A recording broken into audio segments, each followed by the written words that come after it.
While NADA has a top-shelf legislative staff to lobby members of Congress on behalf of dealers, it's critically important for dealers to make their own voices heard directly. Last year, hundreds of dealers made visits to their members in Congress in Washington. Another highly effective way to get your views across is to invite a lawmaker to your store. John Spiropoulos has the story of one such visit to Hill International Trucks in East Liverpool, Ohio. You ever ride in a big truck? I used to ride in a big truck with my dad. Congressman Bill Johnson's father was a truck driver, and during a recent visit to Hill International Trucks in East Liverpool, Ohio, he climbed into a big rig for the first time in years. What a vehicle. It's brand new. I think we might have been the first ones to sit in the passenger seat. I was right, folks. It was a great ride.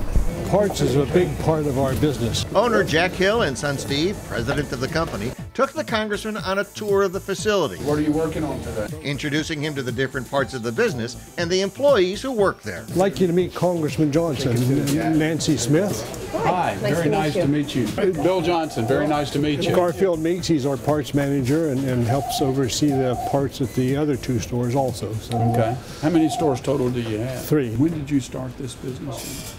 My grandfather started in 1897. Wow. As a farm hardware store, selling farm implements and hardware for the farmers and so forth. And that's all that's all my dad ever did, and that's all I've ever done. The business now employs 185 people. It has an annual payroll of $7.6 million.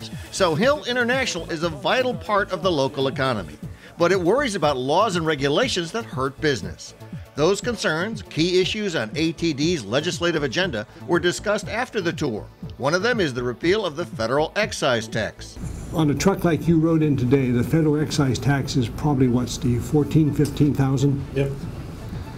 That's a big chunk of money. Hill also pointed out sales dropped when EPA emissions rules forced manufacturers to use very costly technology. It's added about $20,000 to $24,000 to the price of a truck like that for emission controls. These are some of the over-regulating, overburdensome policies coming out of Washington that are affecting businesses.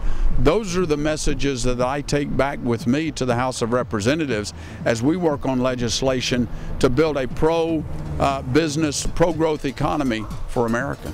Son Steve runs the business now, but the family worries what will be left if it's hit with a big estate tax when his father dies. We spend enough money on lawyers and insurance to try to protect ourselves, and that's money that could be reinvested into the business if we didn't have to jump through all those hoops to try to protect my estate so that the business can continue on.